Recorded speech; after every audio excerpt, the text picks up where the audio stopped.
Welcome to all to this event that has been jointly organized by the Istanbul Technical University Center for Excellence in Education and the ELISA project, especially the Istanbul Technical University team of ELISA. So E2 Center of Excellence in Education is the leading partner for this event, and the center creates active collaboration platforms and activities to learn from each other and disseminates the use of innovative learning methods and the state-of-the-art in engineering education. And on the other hand, we, as you already know, that part of the ELISA project, which gathers 9 leading universities from 7 countries, and it is the first European University Alliance to define and implement a common model of European engineering that is rooted in society. And ELISA project has dedicated work packages to address this challenge of definition of the European engineer, which includes activities that are such as disciplinary broadening workshops, research-based learning symposiums, and some stakeholder interviews that have been taking place. But also there is an existing literature that is available, and the A-STEP 2030 project is a project contributing to this recent literature in this domain. And I'm very excited today to host 2 distinguished guests, Professor Clara Covesi and Professor Sophie Greveux. Our event will start with the opening speech with Professor Sophie Greveux, who is the ELISA Dean of Studies.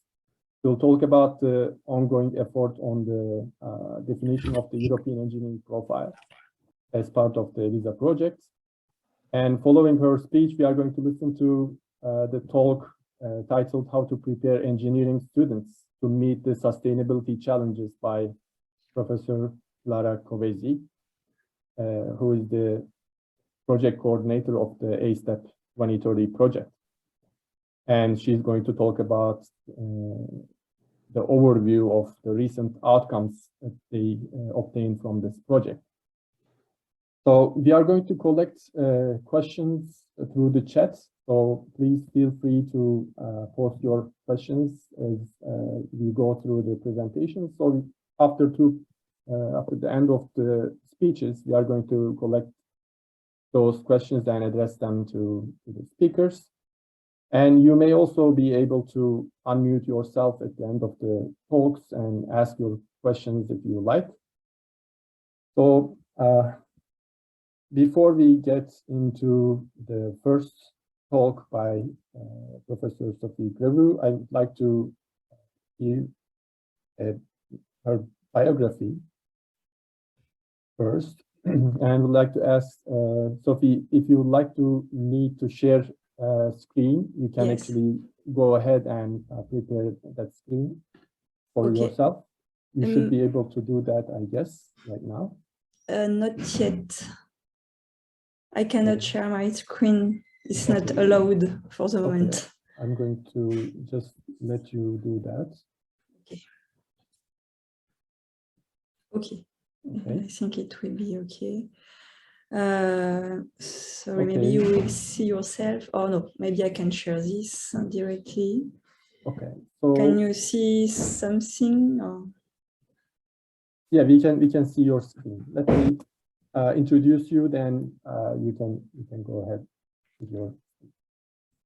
Okay. Professor Sophie Greveux obtained her PhD in analytical chemistry from the University Pierre and Marie Curie, Paris, France, in 2002. At present, she is associate professor in Chimie Paris Tech, PSL. Her current research is focused on the conception of electrochemical microsensors for the detection of species of biological and environmental interest and the design of analytical microdevices for the analysis of biological samples. Her teaching focuses on electrochemistry, analytical chemistry, physical chemistry and chemical sensors with theoretical and practical courses. She coordinates a master's course on biomaterials and materials for the living since 2011. At Chimipari Tech, ESL, she was the Dean of Studies for the Chemistry Engineering degree between 2015 to 2018, during which she coordinated the CTI accreditation file for the engineering degree. She then served as Director of Student Life from 2019 until her appointment as Dean of Studies at ELISA recently in June 2022. So welcome again, Sophie, and we are looking forward to hear what you have for us. Thanks a lot, Hamza, for the very kind introduction. So I am happy today to discuss with you about our European University, ELISA. So in fact, ELISA is one of the 41 alliances across Europe from 214 institutions that will be essential pillars for the European education area. And the idea is to, around all these universities, to promote the European values and identity. So, I think, where can I change? I cannot change my slides, sorry. Yeah, okay. So the ELISA Alliance is composed of 9 universities around Europe, as you can see here, from here in Turkey, from France, from Hungary, from Spain, from Germany and Romania, and also Italy. And in fact, the ELISA stands for European Engineering, Learning, Innovation and Science Alliance. And our vision is to define and implement a common model for the European engineer rooted in society. So you have some key numbers here. And first, I would like also to present to you our main vision. So our vision is to have an higher education system that will enable student citizenship, participation, and also employability. How to do that? By connecting academic excellence to social impact and engagement. Also, we would like to develop interdisciplinarity or multidisciplinarity engineering learning. One of our important part also is the stimulation of inclusiveness and diversity. And we would like also to encourage knowledge and transfer technologies in society, in companies, etc. So the ELISA project is quite recent. It started 18 months ago. And our main objectives are around the definition of the profile, and I will talk about this topic deeper today, but also to define a European degree with an accreditation model at the European level. Also, we would like to develop the European citizenship and recognize the student engagement. I will give some word about that at the end of my talk. We would like to promote and foster the education by research, making connection between research and education, and also develop the business relation for education. Another part that we would like to foster is to facilitate mobilities, not only for students, but also for staff in universities, and develop also inclusiveness for all. And finally, connect skills from different disciplines. And we find here again our vision of multidisciplinary broadening. So I will give more details about the profile of the future European engineer. And to do so, we know that why we would like to define the future European engineer. because our engineer will face new challenges in a global society, because we are living in an increasingly complex world where all actions are intertwined, with multiple professional practices that need to be brought together, and where global issues need to be addressed while respecting local specificity. In addition, we are in a world that is speeding up with a lot of modernity, in a permanent and accelerated evolution that requires a continuous adaptation.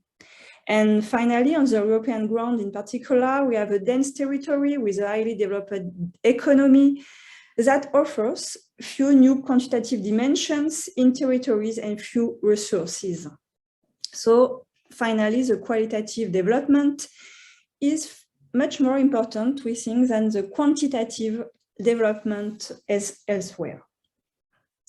So we had reflections within ELISA to define a European profile for the engineer, and it will be a more philosophical view of the profile with attributes, skills, lived experiences and attitudes, making a graduate adapted to the needs of employers in the next future.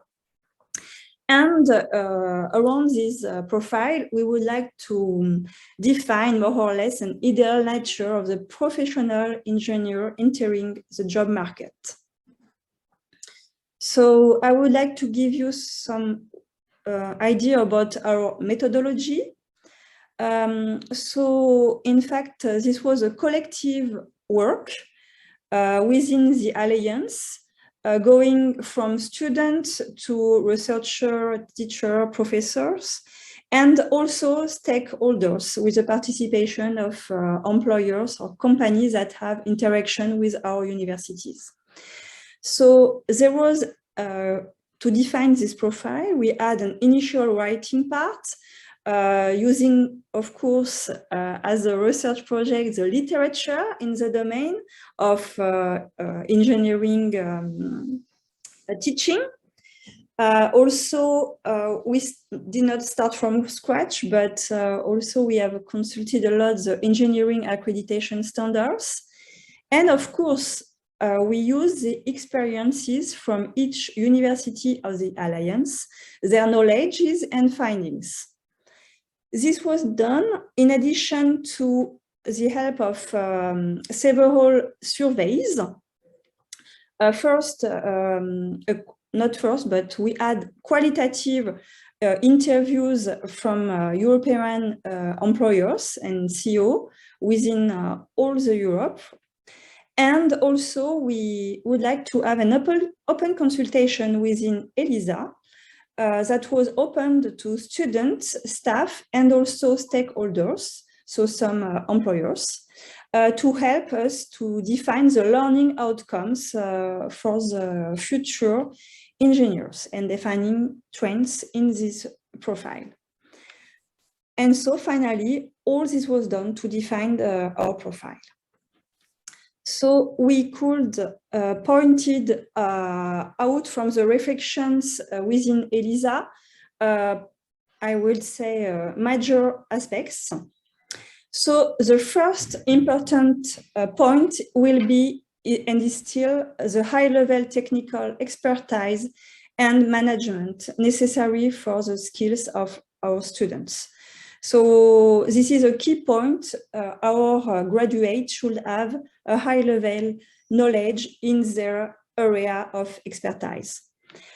But doing this, we would like to have an education that will be student-centered, and in addition to key expertise domain, to bring a disciplinary broadening to the expertise of our students.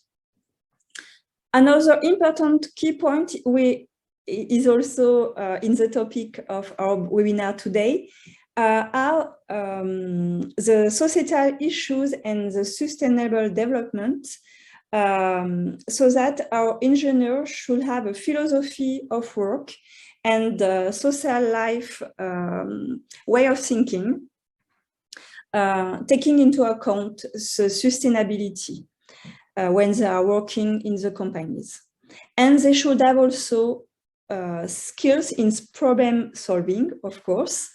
And finally, we would like to foster the responsibility of engineers when they will do the job on the market.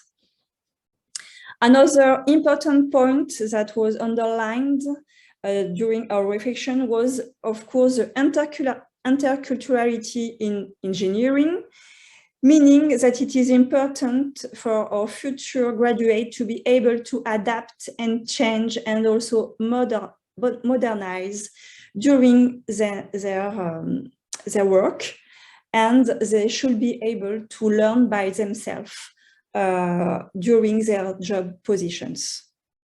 And of course, and finally, we also pointed out that we don't want to have uniform or standardized engineers, but engineers that will share the same European values and that are able to understand differences in companies and in the society. So finally, what will be the plus value for an engineer of being European? What does it mean? And we think that here we should go beyond when our students are doing their curriculum. We should go beyond the combo language learning plus international student plus going abroad in Europe or in the world.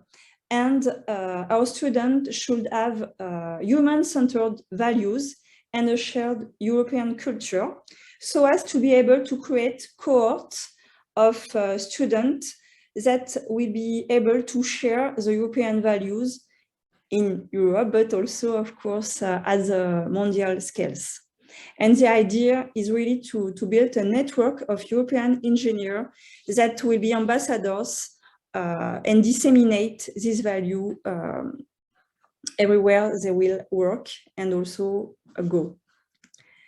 So we add also the external, I would say, surveys from qualitative interviews with stakeholders and especially employers in different areas of engineering.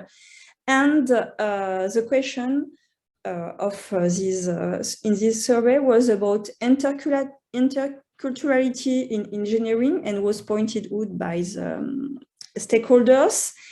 The stakeholders also pointed out the very big needs for high-level scientific expertise and management, and also the societal issues and sustainable development, and for them, what is the interest of being European as engineer. And so finally, they pointed out, I would say, transversal skills for the engineer. The stakeholders trust the universities in terms of scientific knowledge, but they would like to have engineers that will be able to communicate more, not only inside the company, but also outside, in ministry, in other companies, etc., to be able to communicate also to the society. And also they pointed out the importance of the leadership. Also, they would need engineers having more and more financial skills to be able to handle financial concepts on the long term. And finally, to have some specialization in business management and also social skills, meaning to be able to communicate also not only with colleagues from the same area, but also colleagues from different areas. So pointed out the importance of being able to work in an interdisciplinarity communities, I would say. And finally, as future trends, all the stakeholders, all the employers say that it is very difficult to know what will happen in 10 years. everything is going so quickly, and that's why maybe they pointed out the flexibility, interdisciplinarity, and adaptability of the future engineers. They should be able to work with other disciplines and to continuously learn new tools and ways of working by themselves. So with all these ideas in mind, finally, we propose the main components of the profile. So, of course, we are all convinced about the fact that our engineers should have a very strong scientific and theoretical competencies. This is basic and should be kept. But they should also be able to address sustainability. They will need to take into account the entire, for example, life cycle of products and services they design and produce, to finally anticipate the impact in the future on the society, on the nature, etc. Also, we want to have engineers embracing the European project, for example, through mobility, to go beyond an exposure to different culture and different way of thinking, and to finally nurture an atmosphere of cooperation and common values around cohorts of students that will embrace this project of the European society. And finally, they should have strong business and communication skills with practical and applied knowledge. They should be able to be exposed also to economic, organizational, and managerial issues, and enhance a critical sense and judgment about the application of different solutions. And finally, we should have adaptable and flexible students and graduates, of course, that should be able to learn by themselves during all their positions, different positions in companies. Finally, I also would like to present to you a specific and important part of the project of EELISA, to develop the European citizenship and recognize the student engagement. And to do so, EELISA developed communities that are multidisciplinarity and international teams work that will work together to foster engineering research and innovation and find sustainable solutions to real-world challenges. So, in fact, these communities will work around they will work around different SDGs, and the EELISA University would like to recognize this engagement into these one or several SDGs by a system of credentials that will be given to these students involved in this very interesting project. And so if you want, you can find more details at this website from the EELISA website. And so for this recognition system, we have created this system of credential that is a kind of passport that will recognize the engagement of the students within the communities, or one or several communities around the search for a solution to some sustainable development goals. And of course, we will develop the EELISA supplement diploma with a system of ECTS, and on the long term, develop a new EELISA degree. Thank you for your attention. Thank you very much, Sophie, for this presentation.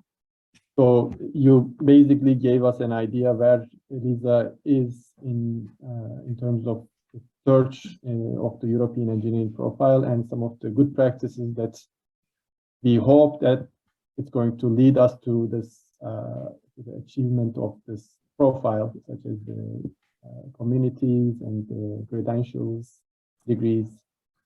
So I guess this is going to be a good point to switch to Professor Clara Covesi's talk. That's going to complement many of the things and also discuss the state of the art in the literature. So Clara Covesi holds a bachelor's degree in computer sciences and master's degrees in business engineering and economics. She obtained PhD degree in management and marketing from University of Rennes in 2008. She has nearly 10 years of industrial experience in telecommunication industry at several multinational companies and 12 years teaching experience in academia. Currently, she is associate professor at Insta Britannia in France. She teaches graduate courses in industrial and innovation management, marketing of new technology, and entrepreneurship. She is a member of the Research Laboratory of Education at CNAM in Paris. Her research interests in engineering education are competencies development, employability and placement, interdisciplinary collaboration, entrepreneurship, learning, and teaching. She is the coordinator of the A-STEP 2030 project and will be talking about the main outcomes to us. Thank you very much for joining us, and we are looking forward to listening to you. Thank you, Salih, and good afternoon to everybody. I'm very happy to be here with you. Thank you for this invitation. I'm particularly grateful for the warm welcome of ELISA community, and thank for your messages. I'm so happy to be here because the A-STEP project has a huge connection with the ELISA project. And I feel this because Sophie, the talk of Sophie, it's like an introduction of my talk. You will see we will have a lot of connection, and I'm so pleased to be here because all the work that we completed in 3 years. So the project, the A-STEP, is attracting diverse talent for engineering profession of 2030. So it's focused on attractiveness, activity, have to attract good students to engineering students. And we have just finished this project in March. The project was closed. It was a Erasmus Plus European project with 15 partners and 7 contractual partners. And this project, I was amazed when I see that we share all the 6 main objectives of ELISA project, because our project was focused on attracting new talent to engineering and democratizing engineering education, fostering inclusiveness and diversity, encouraging competence development to meet the sustainable development goals, or promoting interdisciplinarity for teaching and learning for the implementation of the sustainable development education. So it's exactly in the same way and the same idea. However, there are some differences. So the main difference is that the project A-STEP is focusing on SDGs, so engineering education and SDGs. And the second very important difference that the project A-STEP is limited only to North European countries. So it was with the participation of Swedish, Danish, Finnish, Irelandish, and Belgium and France. So it's and Europe is not only north of Europe. Europe is much more larger, and the ELISA project it's enlarged this vision that we had in the North European countries. But to tell you, in the consortium selection, it was a choice to select the North European countries because we were working on sustainability in engineering education. So we wanted to get together European countries who are advanced in implementing sustainability education and who have a huge work before on it. So we wanted to share this work and create something new. But I'm happy that ELISA project will go further and enlarge this North European consortium into a large European consortium, including East European, South European, and North European, West European countries. So everything is, everybody is in it. In my presentation, I have chosen 4 different questions to answer, and I was wondering, normally I choose questions who are very related, but it's not the case. I have chosen a more separated question because that I would like to do with this presentation is to emerge your reflections, emerge your thinking, and I hope that at the end of my presentation, we will have a very fruitful discussion and reflection that will be helpful for the project. So my first question will be which strategy to adopt for attracting new talent of engineering education. So it will be around the attractiveness of engineering education. The second question, how to teach this new generation of students, how to train a holistic engineer. So it will be about the applied pedagogy and the pedagogical approach. The third question, how to prepare them to meet the SDGs, which kind of competencies they will need in the future to complete this task. And my fourth question is about the motivation. What motivates students? What are their future future career perspectives? And that is very helpful to develop a program and a new idea if we know what are the preferences of our students. So to start with the first question about attractiveness, I will talk about a very short study that we have completed before the beginning of the project, just to have a first vision about the differences in Europe concerning the image and social representation of engineering work, engineering profession. So we have organized in 2017 a workshop, Attractiveness of Engineering Work and Profession. That was the title of the workshop.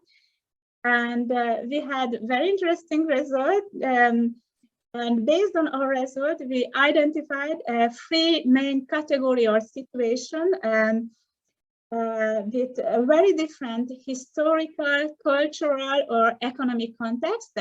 So the first situation with some European countries, mainly Anglo-Saxon countries like UK or Ireland, where engineering work or engineering profession don't have a very positive image. There is a large confusion what is exactly the engineering work, exactly the engineering work represent, and also that was very important that highlighted that engineering studies in these countries are considered and as very hard studies. But relatively low level of rewards, comparing, for example, studies in medicine or studies in business, financial studies, or this kind of studies. So in these countries, engineering schools or engineering universities have lots of difficulties to recruit students, and especially recruit good students with very good STEM basic knowledge. In the second category, we can find countries, especially in north of Europe, like in Finland, Denmark, or east of Europe, like Hungary, or south of Europe, Portugal, or Spain.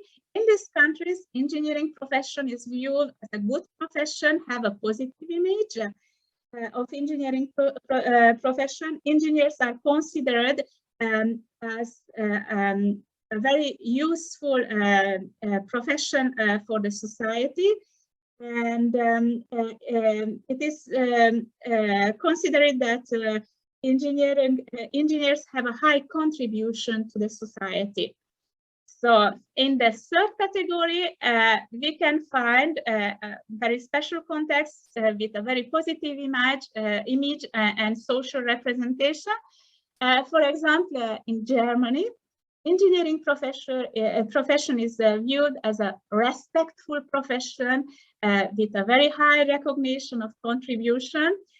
And even better, in France, engineering professor is recognized as a very, if not the most prestigious profession.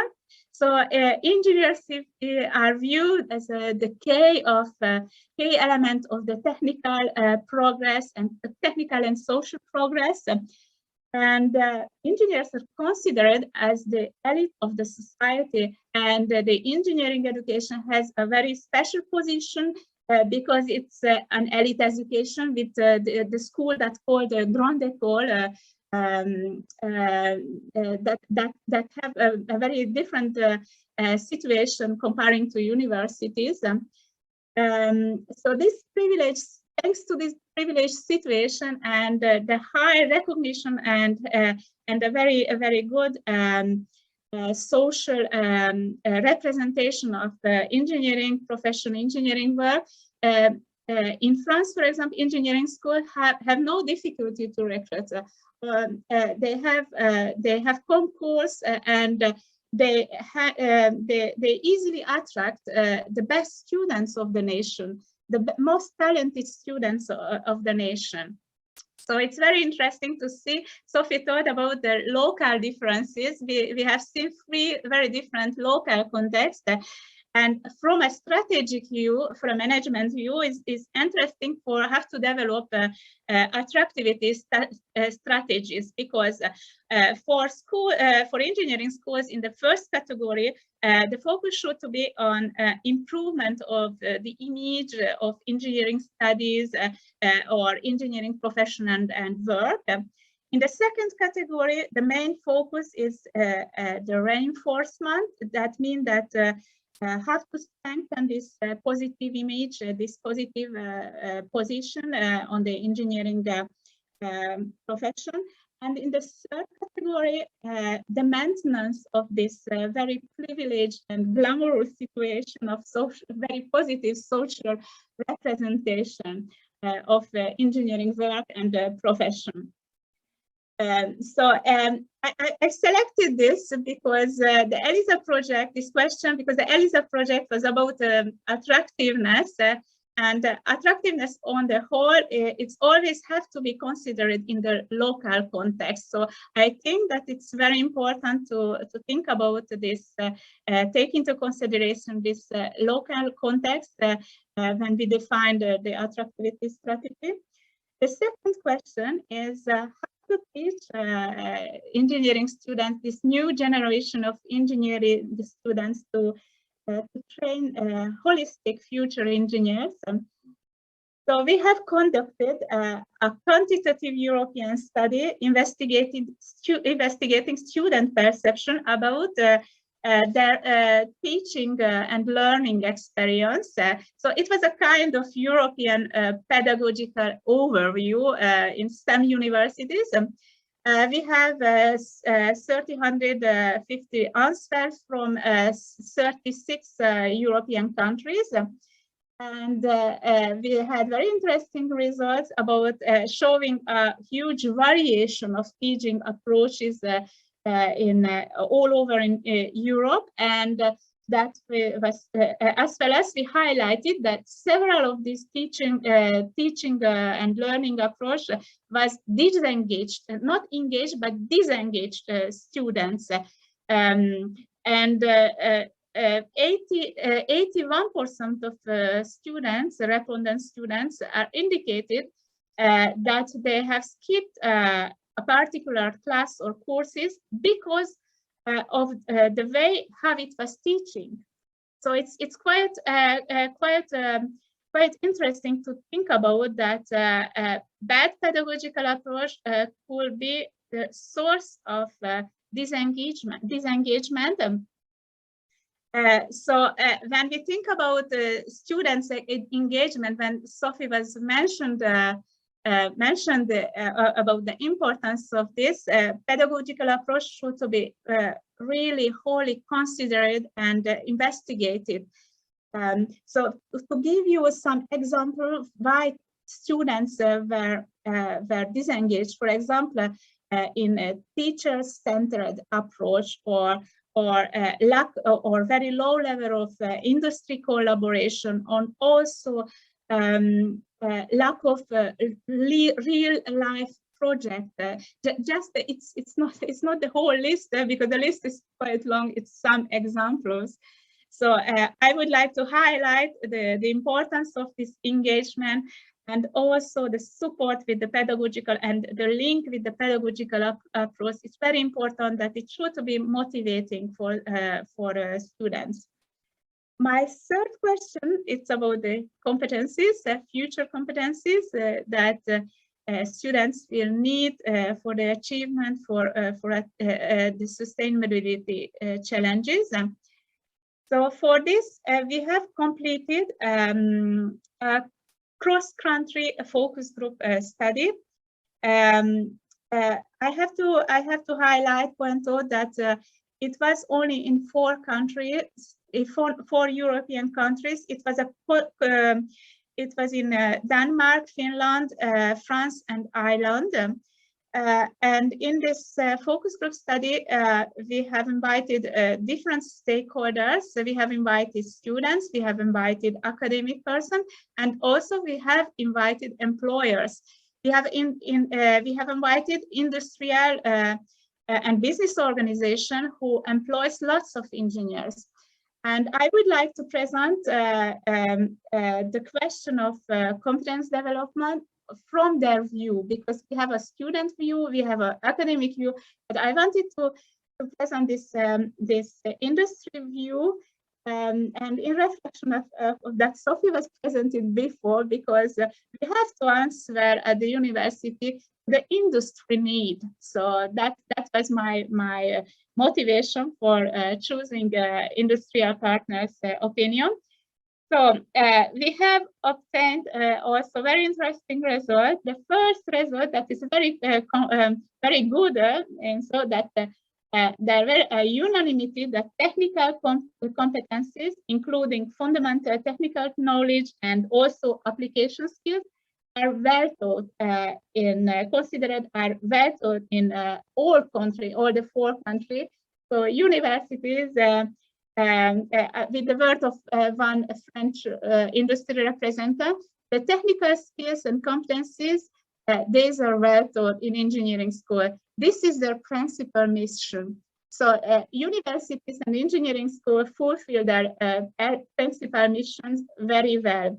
Another Irish representative, technical skills are really important, and we shouldn't compromise those. So that means that universities should continue to do this because it's good. So, however, one of the Irish engineering employer representative warned us that technical skills currently taught not always keep pace with progress. I cite his words.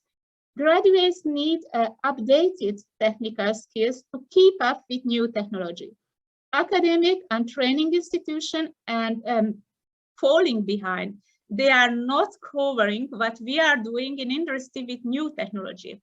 So that means that university would need adapt their program more quickly to the rapid technological changes. That means that in the framework in industry university collaboration, it could be a very important point how to do this. The second point is about non-technical or transversal competencies. We defined non-technical or transversal competencies in 2 different categories. The first category is outward-facing competencies. So all kind of competencies oriented, people-oriented skills. For example, collaboration, negotiation, communication, teamwork, conflict management, or intercultural skills. The second is inward-facing skills. This is the way of thinking, for example, holistic thinking, system thinking, critical thinking, or self-reflection. So for the outward-facing skills, communication, collaboration, and teamwork were highlighted in each country as a very, very important and required skills and competencies. Especially for the communication, foreign languages were highlighted, except Ireland in the other countries. So it was considered as very important. Innovation, creativity, and project management always was mentioned together, and other very important skills. So for the team management, I cite an Irish representative. Engineers will also need to manage diverse project teams. There are no longer only engineers in teams, so interdisciplinarity. Engineers have to tackle with interdisciplinarity, have to communicate, have to be able to communicate, to manage teams with very diverse disciplinary origin. So the second category, it's the inward-facing skills, the way of thinking. The first thing was noticed is critical thinking, and the second one is quite surprising, is the challenging the status quo. So the challenging of status quo was identified with several industry representatives, and it was described, I see it side, thinking outside the box, dare to challenge, to reverse. Young, newly qualified engineers must dare to challenge older employers. It was a Danish industry representative who told us. And also pointed out holistic thinking system and analytical thinking. I cite, engineers must have an equal understanding of the focus on the economic, social, and ecological condition. The engineer must be able to see all tunnel construction as well as policy decision and an infrastructure context. It was a Danish representative who told us that engineers should have a really holistic thinking, a large view, and not only concentrate on technical solution or technical adaptation, but take into consideration the whole technical, ecological, economic, social factors. And the third group of competencies, non-technical or transversal competencies, are attitude. So we distinguish two kinds of attitude. The first is worldview, like social responsibility, sustainability awareness, or lifelong learning, continue learning. And the second category is character and ethical orientation, like adaptability, agility, curiosity, ethical conscience, or personal engagement. So the first thing that was highlighted by industry partners, and unfortunately, it wasn't even mentioned by students. It was continuing learning or lifelong learning, but it's not really lifelong learning, it's more continuing learning. I cite an industry representative. Continuous learning is have to learn are really important. So not only learning, but have to learn. And unfortunately, students today, they are not prepared for this. They don't have courses to teach or our students have to learn. But you know, in advance that all students who are in the school today, in 5 years, maybe he have to change the career, he have to change their discipline, the specialization, and they have to need to learn new things, and they won't be anymore in the school. They will be alone in the company, and it will be very important to prepare them, have to learn, have to keep up with this very rapid technological change. Also, that was highlighted, interpersonal competencies. I cite the Irish industry representative words. technology will be neutral. I look at engineers' capacity, their intellect, the way that they think, can they solve problems? Do they have a good attitude? They will learn technology over time. The task for university is to train engineers who are flexible, agile, can adapt over time, and have good rigor. So it's quite sensitive. It's quite sensitive. I think there are a lot of things in this two sentences.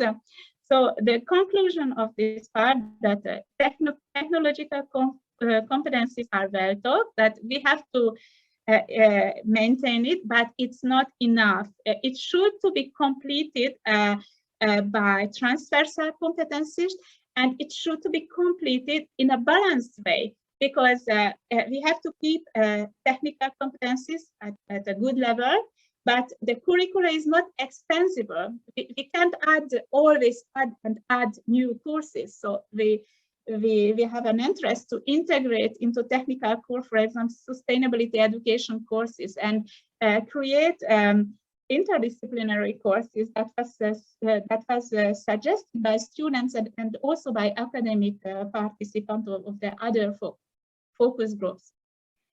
And I will change the subject to have our last question. It's about students' preferences and motivation. That is very interesting, because this is an area that in the research paper in the research field has very few studies, and especially very few quantitative studies completed. So we have completed a quantitative study. I highlight also it's only in 6 countries, in Ireland, France, Belgium, Finland, Sweden, and Denmark. So it's not representative for the whole Europe, but it's very representative because we had 112,000 students responding us. So in Finland, we have 13,000, Denmark, 15,000, Ireland, 10,000, Belgium, 13,000, Sweden, 25, and in France, this is the record, 37,000 students who answered us. And all of these students, we included humanities students because we wanted to compare the preferences and motivation of engineering students to the other students, namely students in humanity like literature, history, or economy, or other kind of discipline. So we all together, we collected the answer of 22,000 students in this engineering students in these countries, in these 6 countries. So for the results, we have very surprising and encouraging results, because for engineering students' career choices, they told them the most important thing is to find a professional and private balance. It's to find a balance between their professional and private life. So it's a work-life balance. Was the first position. The second, that is very encouraging, is to work for a dedicated, it's to be dedicated to work for a good cause, to feel that they are serving for something good. They are serving for having a better future life, a better and sustainable future life. And the third position, it's to have a secure and stable job. And we asked also engineering students what was the less motivating. They wasn't very motivating about having an autonomous and independent work. They wasn't very motivated to have an international career. That means for the long time stay abroad. It was especially very low level for French students, because they thought that they would like just after the studies go to abroad to have some experiences, but after they would like to go back to France and not stay abroad for the long term period. And also to be a technical or functional expert was less motivating. But I have to highlight that we had a lot of differences between the countries. For example, in Belgium, engineering students in Belgium, they were very motivated for entrepreneurship. They would like to set up companies, and they were very they are very enthusiastic about the entrepreneurship experience.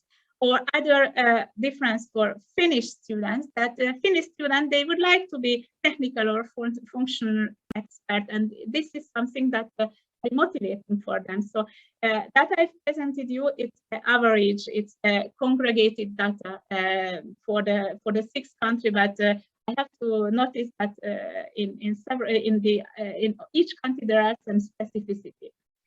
And we asked also engineering students what are the skills that they feel strong. So engineering students answered us that they are strong in problem solving. That was the first place. They have a positive attitude, and they are responsible, so in responsibility.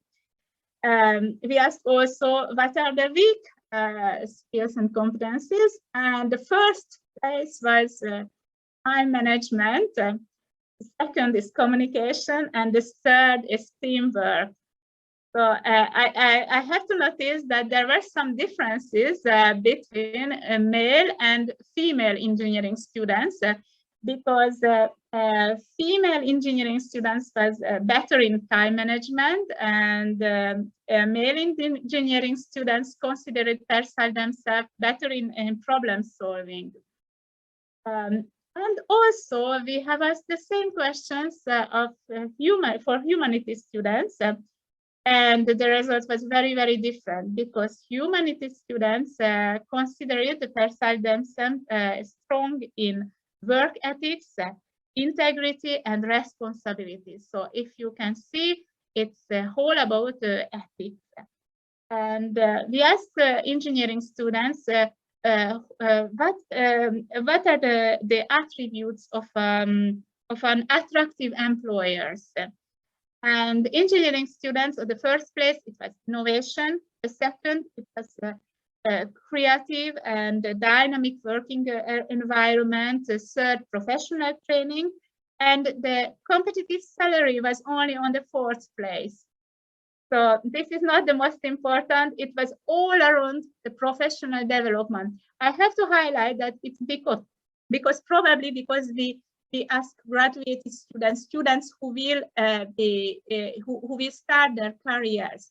So professional development is very important at the beginning of the career, especially for young people, for young graduated engineers.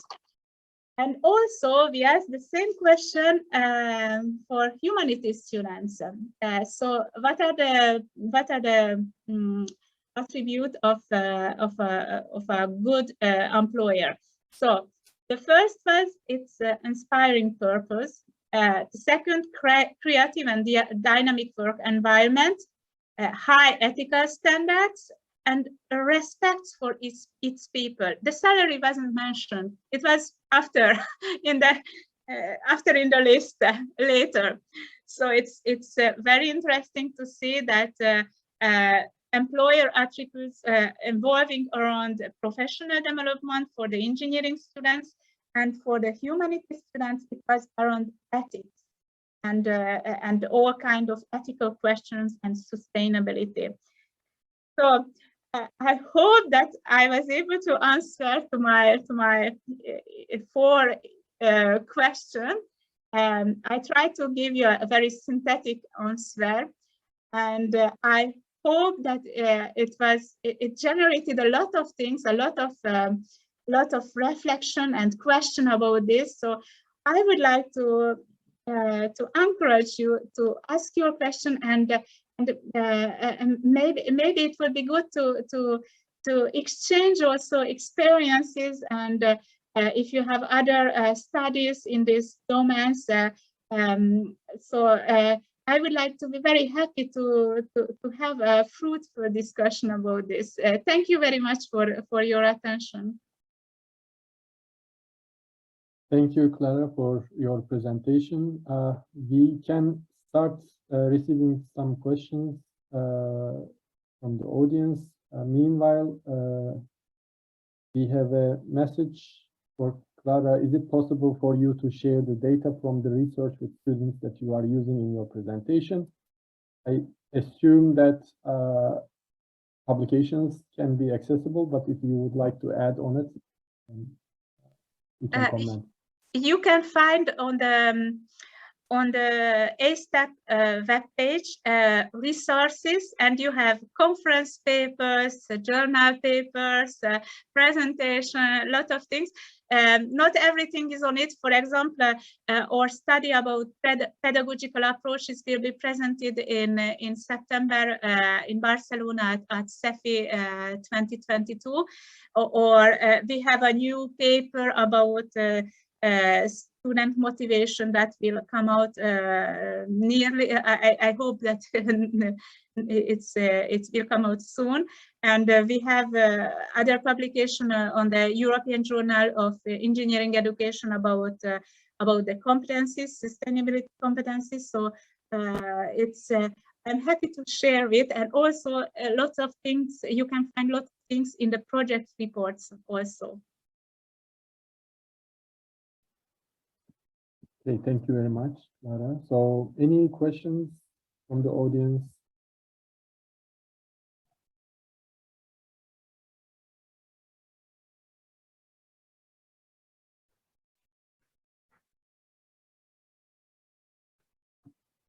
Yes, Mehmet Ferhat Yardım. Please Yeah, go I ahead. have a question to Clara. Thank you, first of all, for a nice speech. You mentioned about the student motivation. What about the learning style, teaching style and learning style? What is the effect of this learning style on student motivation?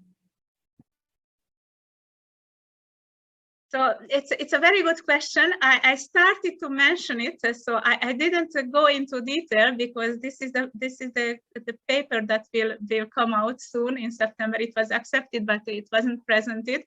So it's students could be demotivated if the teaching and learning approach is not good. But in the contrary, if it is good, it's very motivating. And students mentioned us like motivating teaching and learning approach. For example, interdisciplinarity learning, implementing human sciences courses in technical courses. But it was very problematic because we asked this question from academic teachers, from teachers from technical subjects and teachers from social and human sciences subject, and they thought that it could be complicated because they never ever worked together. So it was always very separated disciplines, and never seen working a philosophy teacher with a solid mechanic teacher. So it's very it seems to be very complicated to organize. At the first glance, I think that it's possible, but it's not in the ongoing practice, in the current practices. So teachers told us and academic persons told us that they would like to be involved. They would like to teach more sustainability subject, and they would like to do this experience, but also they are not prepared for this. They wasn't trained for this. They are very strong in technical subjects, but not strong in pedagogical approaches, and not strong how to teach sustainability. So it's something that a very interesting subject for ELISA project have to combine this and have to find out, have to make it work together. These teachers who never ever work together. In several schools, they don't even know each other because they never had anything common together. no projects together, no research together, nothing. So it could be, I think that for your project, it could be a very interesting question. We detected this contradiction, but we never gave any recommendation because the project finished too early after this. But I would like to encourage you to think about this question. Thank you for this question. Thank you. What about the questionnaire that we can, sort the students' learning styles, and because the professor teaching style is almost, I'm talking about the engineering teaching, is known. I mean, it is more verbal. It is like passive. And the students like active learning, visual. They like, visual data, but this doesn't match together, especially in engineering education. But students highlighted us to that they are motivated for active learning. They are motivated for work on a real project, real life project. They are motivated to work on more industry related project, more collaboration with industry. And also they thought that they are motivated for the co-creation, have to co-create content. Thank you. Thank you. Şebnem Helvacıoğlu. Hello, I'm a naval architect. When I'm teaching, I use a lot of sketching on the board. Even if I'm teaching online, I use tablet and teach by drawing. What I realized, engineering students or naval architecture students cannot easily define their ideas by drawing. Have you realized this? Have you done any work on this? Unfortunately, we wasn't in this detail, so we made a general overview, and we had no time to go into detail. That could be also interesting for ELISA project to make studies about digital literacy or other. So for us, unfortunately, it wasn't in the scope of the project. We are teaching a lot of computer programs to our students to do their drawings, but they cannot draw by hand. Actually, I'm thinking to add. Actually, Emre Hoca planned a course for this for Learning Center of ITU, but because of pandemic reasons, we couldn't complete the project, but we were planning to add to teach some drawing skills to engineers. I'm sure it will help them to give their ideas by drawing to improve their engineering skills. Well, I am sure that it's something we ask students between the practical courses and preferences between lecturing and practical courses, and the result for the lecturing was quite surprising. They have no preferences for lecturing. It's annoying for them. So it's too long, it's too impersonal, and nothing to do. So not anymore attracted for lecturing, and they were motivated for active learning, for practical courses, and the development of this kind of skills and competencies. So I'm sure that it's in the interest, in the preferences of students. Okay, thank you very much. Thank you, Şebnem.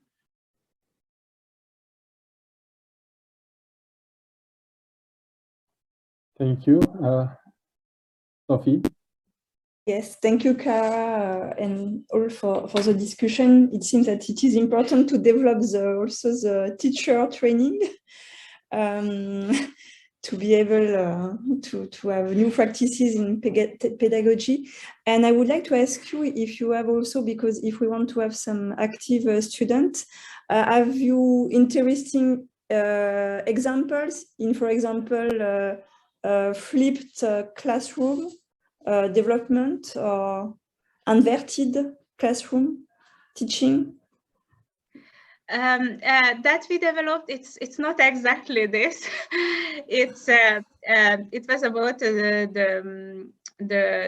development of new skills. For example, we developed a program on the development of future thinking skills. That is very important in sustainability, because in Nordic countries, for example, the future thinking is normally it's a long-term thinking.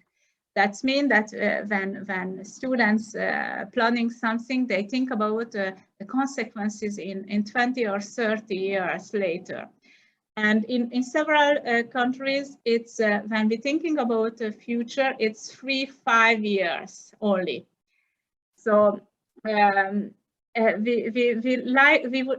wanted to develop these kind of skills and thinking about how to develop this new branch of skills that was, for example, in France, we never ever taught this kind of skills. So the project was in innovation. So we wanted to develop innovative solutions, innovative pedagogical program for new kind of skills. For example, we were thinking about lots how to develop continuing learning, because I've told you that our students are not trained how to learn. They have to learn in the future in continue, it's for sure.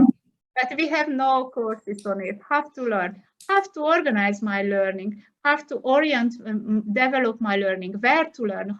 So there are so many questions that they have to resolve, and they have no help for this. So our project was more in this direction, to think about these new skills and think about how to. So flip the classroom is something is quite well known. There are a lot of study on this. So the project was oriented in new things. Thanks a lot. Thank you, Sophie. Any other questions from the audience?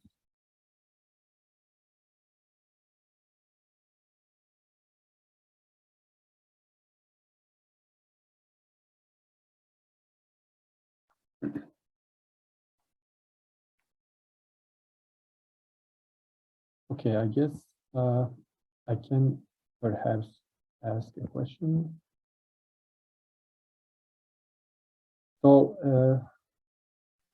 I actually have read a comment in your recent paper from an employer who is talking about that silo structure in the universities, that is a problem.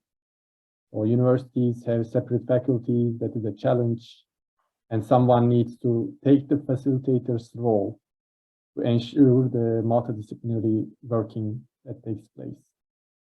Are there any good practices that is facilitating the interdisciplinary exchange within engineering schools or between engineering schools and non-engineering departments? Do you have some good practices that you can share with us? And can, for example, the Center for Excellence in Education in some technical university take a role in this, or is it going to be something that needs to be taken care of by somebody else? Thank you for this question. It's a very good question. It's something that is currently in development. I think that it's, for example, in my school, we have some examples, but there are to do to this kind of multidisciplinary or interdisciplinary education, the organization of this with different schools and the constraints of the curriculum, the timing, it's quite complicated. So that was the feedback of this. That I would tell you an example. For example, our students was developed a new product. So it was on a technical side, but they wanted to develop a business plan for this. So they needed students from finance, from marketing, to make the business plan from different specialties together, put together, have to set up a company, a startup. And so we made a collaboration with business schools, and we tried to put together our courses, but it was between a business school, engineering school, and communication school. But it was very complicated to organize it because of the timing, the scheduling, to find time when they can be together. For example, a half day or a week when they are together. For the moment, we have a lot of initiative because it's something that is very, very demanded by students, because it's very, very valuable for students to exchange with these students from other disciplines, even to understand who they are, what are they doing, or understand the vocabulary. So we have examples, but in the project we didn't focus on it because of this constraint, because we had the fear that it will be too complicated to organize in the framework of the project. But I think that that is something that is very innovative and very have a future. Just to think about, because for example, in France, we have at the universities very, very strict disciplinary separation. So if the disciplinary separation will be weaker, I think that it will be beautiful to develop this kind, and you would be able to develop very, very interesting multidisciplinary courses in this case. But the conditions today are not ideal for this. So in this project, we even if we have and not only my school, for example, Aalborg have beautiful multidisciplinary project, but I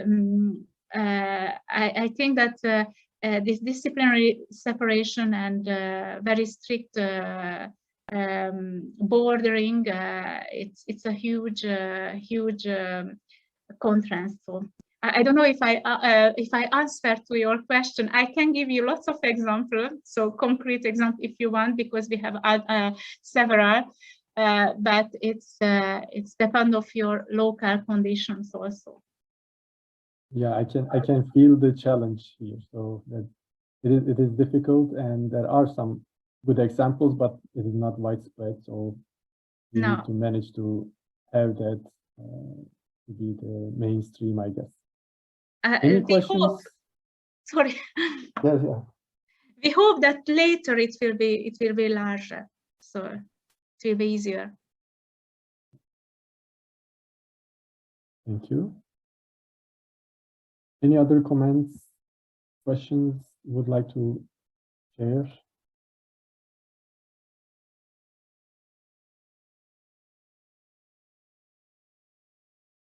So there is a comment from Şebnem Helvacıoğlu. I wish there will be some workshops to discuss the subject more. We hope so. So the message should be received by the Center for Excellence in Education for future events.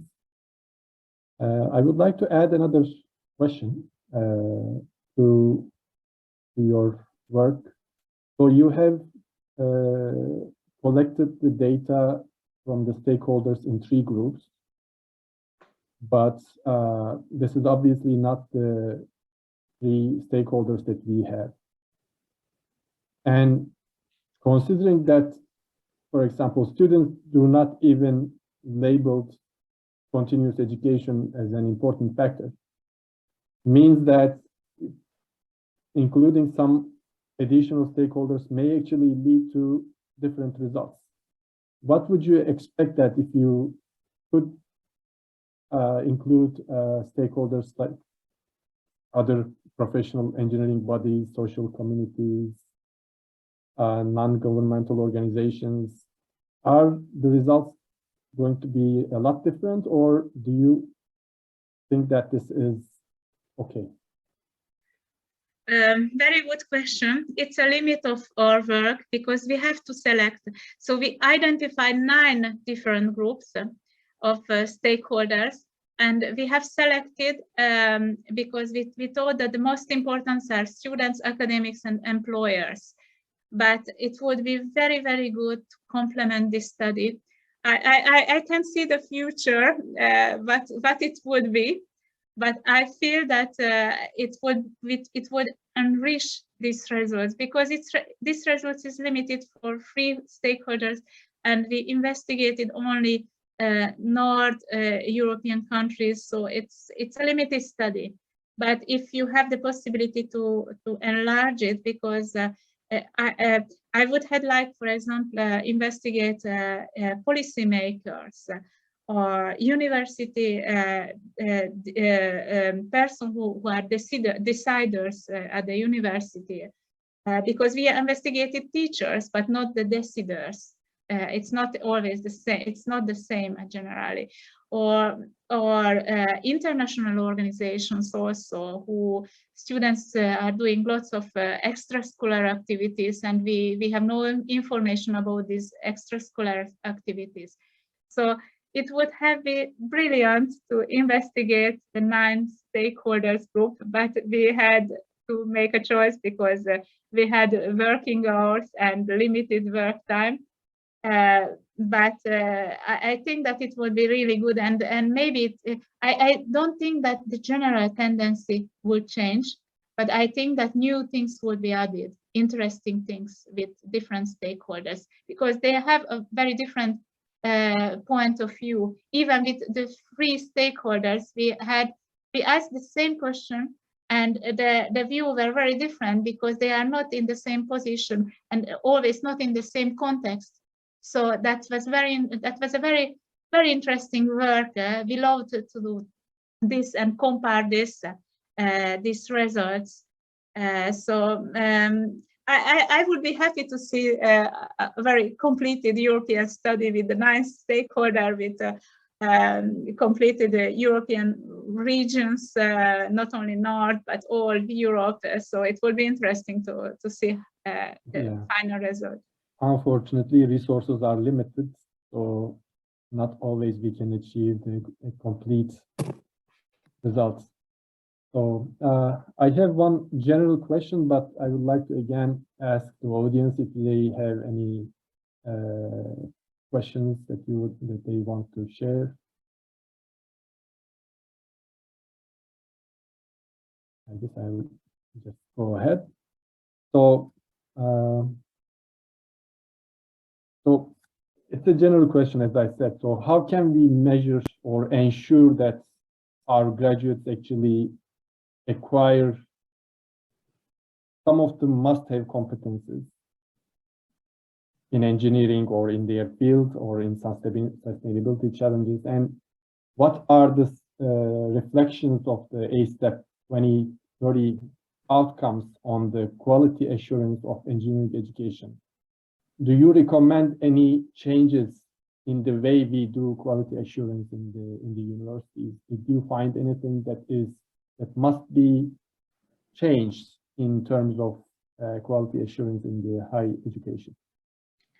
Oh, sorry, but unfortunately, we didn't work on this question. It would be a next question to work on it, because I think that we were working on competencies, but not working on learning outcomes.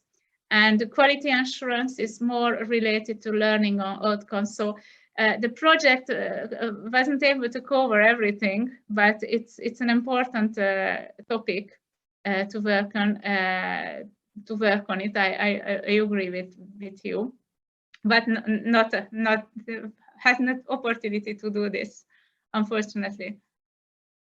Thank you very much.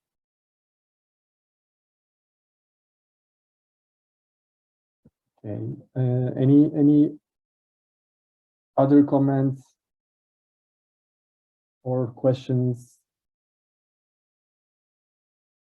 Perhaps Emre Hoca may have some comments about the approach that the ITU Learning Center is actually promoting. Maybe that can also help us to engage some interdisciplinarity and modular structures in the education. I don't know if you want to. No, it's comment on been, it. I mean, the audience look tired. So, I mean, that can be a separate meeting perhaps in future, but this, I just want to thank Clara and Sophie for their valuable contributions, because this is really very valuable for ELISA, I believe. There are lots of good practices across Europe. There are lots of alliances, and there are very interesting case examples that we can benefit to improve our European university model. So, but I totally agree with the perspective that engagement with external stakeholders key to opening our universities and achieving the mission of the European Universities Initiative to if you want to build universities without walls, engagement with externals is key. I would just add this, and you have to work on this very efficiently. So I just want to thank everyone for being here, and I hope we will have some other meetings in the following weeks so that we can build the future of engineering together, let's say. Thank you very much. Thank you very much for sharing also your link for IMLAC. I will look on your work in the ETU Learning Center, and thank you for your attention. And I hope that we will cross each other later to discuss. Sure. Thank you very much. Thank you very much for your attendance and your participation. Have a nice evening. Thank you. Bye-bye.